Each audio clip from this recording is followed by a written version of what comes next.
Guys जल्दी आ जाओ। आज एक इंटरनेशनल स्टोरी कवर करनी है जो कि बहुत खतरनाक है। Really blow your mind.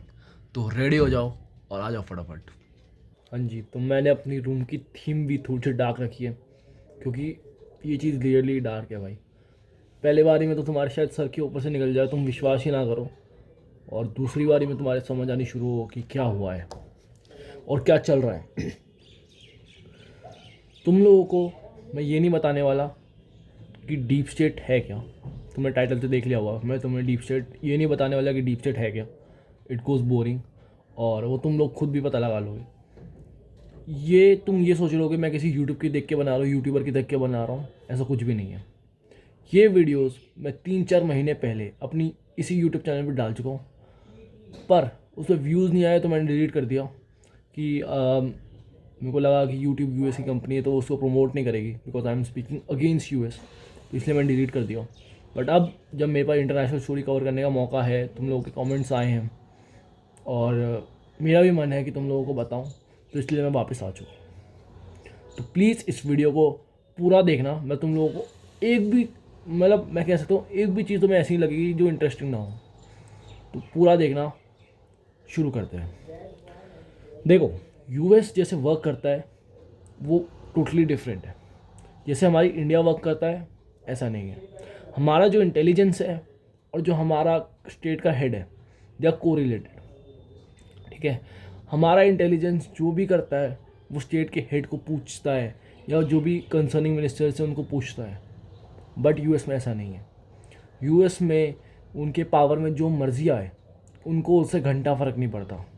उनकी डीप स्टेट जो है, जैसे उनकी सीआई है, उनके जो एजुकेशनल इंस्टीट्यूट्स है, उनकी मीडिया न्यूज़पेपर्स है, उनके इंडस्ट्रियलिस्ट हैं। और वीडियो थोड़ा लंबा हो जाएगा तो इसको ढंग से देखना। इनके जो इंडस्ट्रियलिस्ट हैं तो वो सारे इसी में है। ये मिल के एक जगह पे हमला करते हैं और ख़त्म कर देते हैं। अब हम किस बिहाफ पे अब इनको यूज़ करने वाले हैं या किस फैक्टर पे नहीं यूज़ करने वाले हैं वो बता देता हूँ। देखो, चाइना जो है, चाइना में अभी it is the I think main competitor with US. ठीक है, और आई थिंक यूरोप का जितना भी देश है वेस्टर्न, वो यूएस का दोस्त है। बट चाइना इज़ नॉट अलाइ। चाइना उनके सामने डट के खड़ा है। और यूक्रेन सॉरी रशिया खड़ा है। रशिया के साथ उन्होंने यूक्रेन की वॉर करा दी है, वहाँ से वो ख़त्म है। यहाँ चाइना के साथ यहाँ भी उसके इतने अच्छे अलाई नहीं है यूएस के। यहाँ भी सब लोग चाइना के फेवर में है, इंडिया को छोड़ के। पर इंडिया यूएस के साथ भी नहीं है। India performs a neutral base. ये जियो पॉलिटिक्स की बातें हैं। तो तुम देखो, अब यूएस को चाइना को काउंटर करना है, क्या करेगा यूएस? वो आता है इधर। ठीक है, सबसे पहले वो आता है पाकिस्तान में। कि यार हमें ना यहाँ पे एक बेस बना दो और तुम लोग यहाँ पे मुझे ना यूएस को टैकल करना है तो मुझे एक बेस बना दो।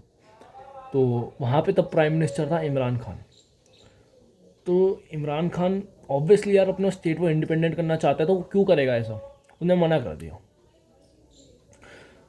ये तुम उसका एक इंटरव्यू है, तुम उन्हें सुन सकते हो। वो कहता है कि गोरा बंदा आता है मेरे पास, उसका कोई यार आई थिंक जब वो अपनी प्राइम मिनिस्टर की गद्दी से उतर गया उसके बाद उसने बोला है, कहता है एक गोरा बंदा आता है मेरे पास जो मेरे को ये कहता है। तो उसने मना कर दिया। उसके 3-4 महीने बाद क्या होता है, एकदम से उसके खिलाफ तख्ता पलट हो जाती है। It is the first rule of them, first rule they use.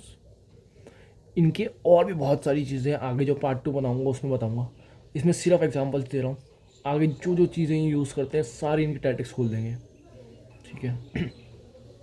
तो इसने क्या किया, तख्ता पलट करा दी वहाँ पे। फिर उसके बाद नहीं माना ये, उसका असैसिनेशन जो हुआ था तुमने देखा होगा, उसकी टांग पे गोली लगी थी जिस समय। ये कोई अंदर का नहीं था, ये बाहर से लोग आए थे और इन्होंने आके हमला किया था। इन्होंने आके उसको मारने की कोशिश करी थी। ठीक है, वो जेल चले जाता है, कुछ केसों में उसे फंसा दिया। नवाजुद्दीन कौन था यार ये, शहबाज शरीफ का भाई, पहले वाला जो इनका, नवाज शरीफ, नवाजुद्दीन बोल रहा हूँ, नवाज शरीफ जो इधर ब्रिटेन में बैठा है, उसका भाई अब पीएम बन जाता है। वाह। ठीक है, अब वो क्या, अब इलेक्शन देखो कैसे चल रहे हैं इनके। Majority of the votes were given to Imran Khan की पार्टी, पर वो बंदा जेल में बैठा है। तुम ये कहते हो कि democracy for the people, by the people और टू द पीपल होती है। ये है for the people, by the people और टू द पीपल। जो बड़े लोग हैं अपने हिसाब से डेमोक्रेसी का यूज़ करते हैं, समझ रहे हो। इसके बारे में और डीप डिस्कशन करेंगे, मेरे पास इसके बारे में और एक नया फैक्टर है, ठीक है। तो ये पाकिस्तान पहला एग्जांपल हो जाता है कि यहाँ पे तख्ता पलट हो गई। चाइना को टैकल उन्होंने बेस नहीं बना दिया, नई सरकार आई उन्होंने बना दिया, बना लो, वो तो है ही है लाइन के।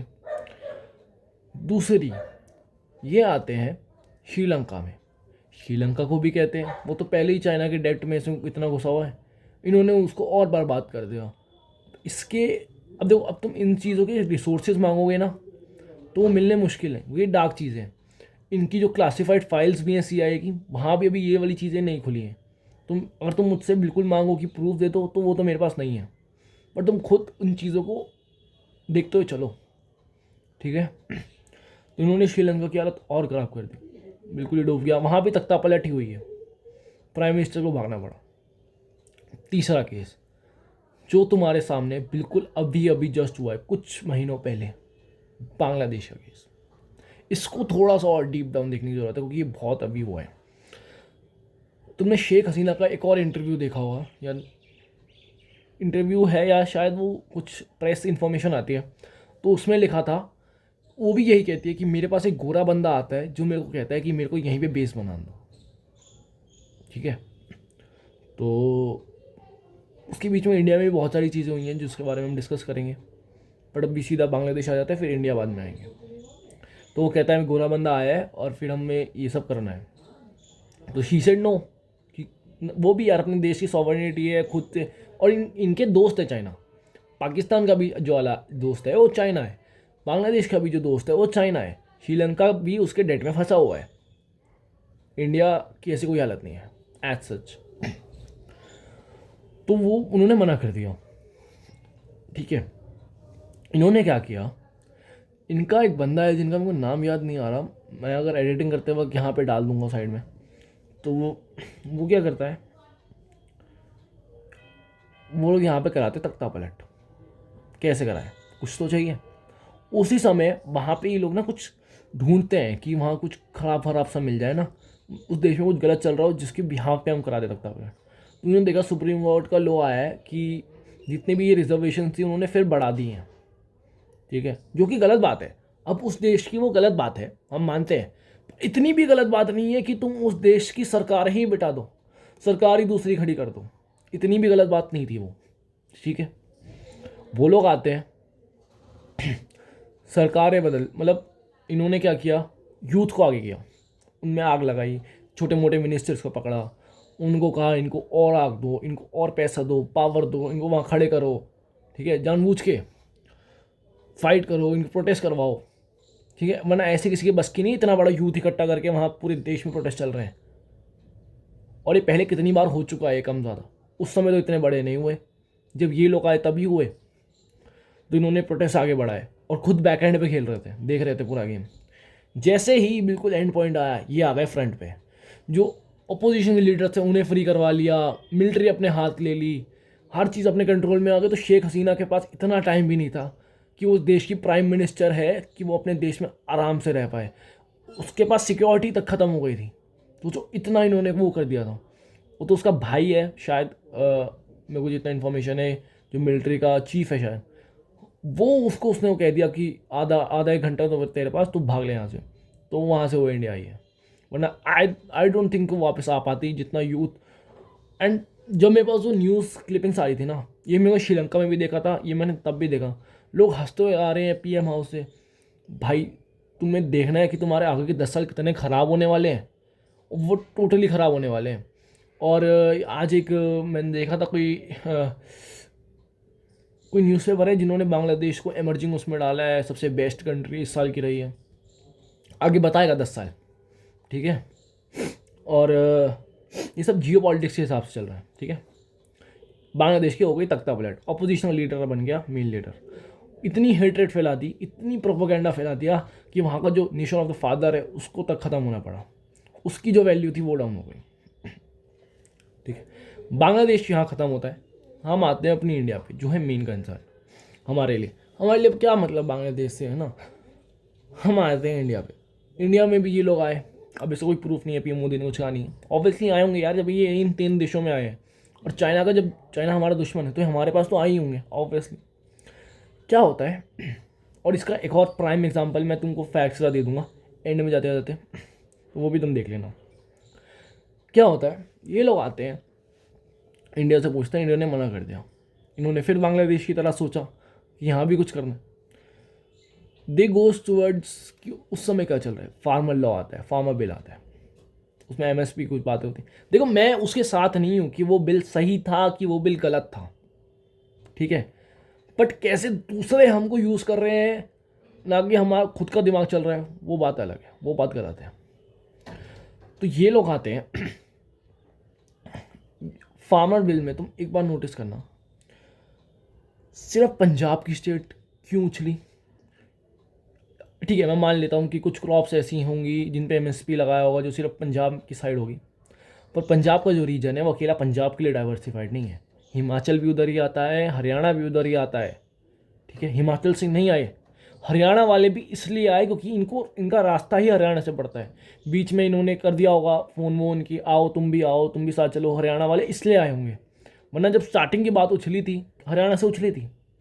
और पंजाब के बॉर्डर कहाँ लगते हैं, पाकिस्तान से। और इस समय पाकिस्तान में जो खालिस्तानी मूवमेंट चल रही है वो तुम देख ही सकते हो। और एक खालिस्तानी मूवमेंट कहाँ चल रही है, वेस्टर्न वर्ल्ड, कनाडा में।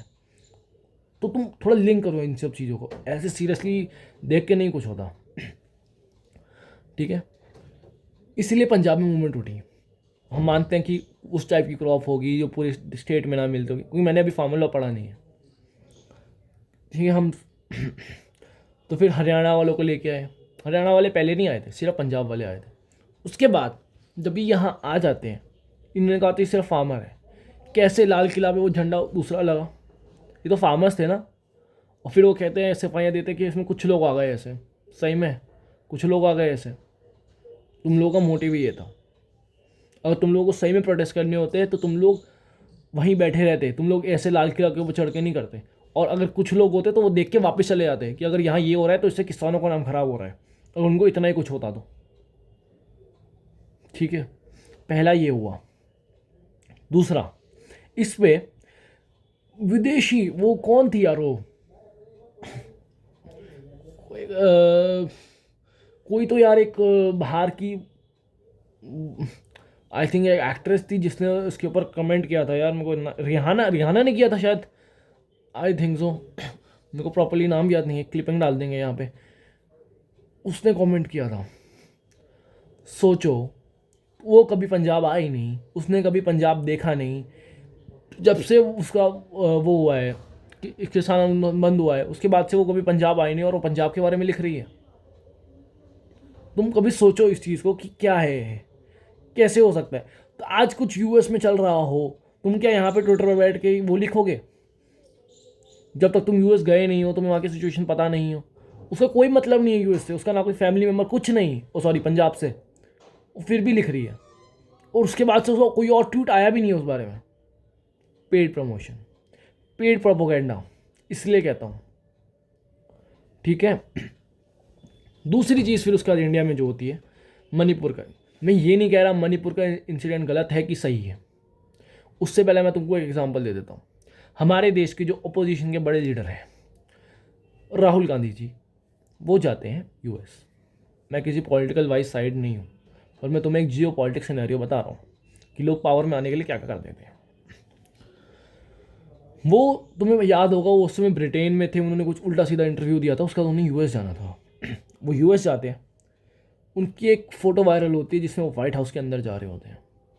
और जब तक वो वाइट हाउस में होते हैं, उससे कुछ दिनों बाद ही यहाँ मणिपुर का इंसिडेंट हो जाता है, ठीक है।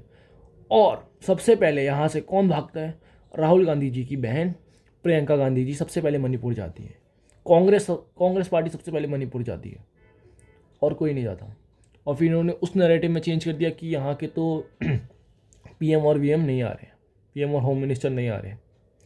मैं इशू के ऊपर कुछ नहीं कह रहा, इशू लीगल होते हैं, इशू सही होते हैं, पर कैसे उनको दूसरे यूज़ करके अपने लोगों के लिए खराबी बना रहे हैं। आज तुम मणिपुर की हालत देखो, वहाँ पे लोग कैसे जी रहे हैं। ये इतना बड़ा हो ही नहीं सकता था अगर बाहर के लोग नहीं होते तो। समझ लो, वो जो आग लगाने वाली चीज़ है वही हो रही है। तो मणिपुर का इशू भी होता है, राहुल गांधी उनकी फैमिली पूरी आ जाती है वहाँ पे, ये इशू भी हो जाते हैं।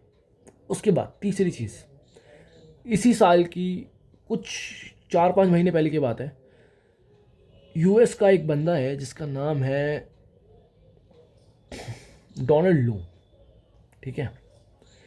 वो क्या करता है, वो ही है इन सब का मास्टरमाइंड। मैंने तो वो नाम रिवील कर दिया, कभी पढ़ना उसके बारे में।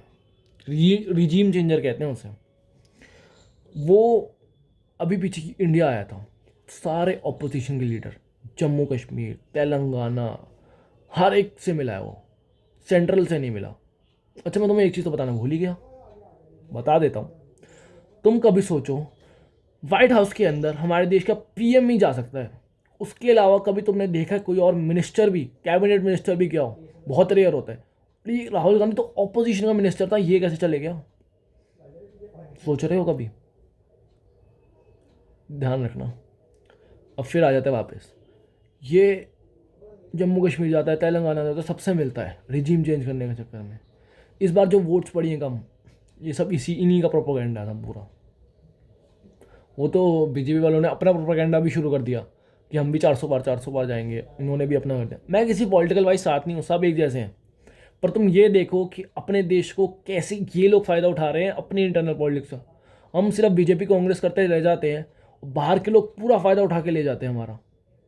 दैट मेरे को भाई बहुत गंदा वो आता है गुस्सा, कि हम अपने देश के हम खुद ही मालिक नहीं है, बाहर के लोग हमें आकर रूल कर रहे हैं, हमें समझा रहे हैं अभी भी कैसे रिजीम चेंज हो रही है। वो बिल्कुल अटैक वाले पोजीशन में आते हैं और हम अभी भी डिफेंसिव मोड में ही हैं। आई डोंट थिंक कि इंडिया कभी अटैक करेगा, क्योंकि हमारे कल्चर में ऐसा है। बट फिर भी यार, हम कब तक ऐसे सहेंगे? कितने लोग, कितने आक्रमणकारी आएंगे? यही बात है। मैं मुद्दों के ऊपर कुछ नहीं कह रहा। फार्मल बिल गलत होगा, मणिपुर का प्रोटेस्ट गलत होगा, पर इसमें कैसे बाहर वाले फ़ायदा ले रहे हैं वो बात गलत है। तो आज की वीडियो के लिए इतना ही। ये बहुत डीप वीडियो है, तुमने इंटरनेशनल की बात करी थी, मैंने तुमको बहुत तगड़ा इंटरनेशनल इंसाइट दे दिया। और इस वीडियो को जितना हो सके उतना शेयर करो, और जितना आगे पहुँच सके उतना आगे पहुँचाओ। Bye bye.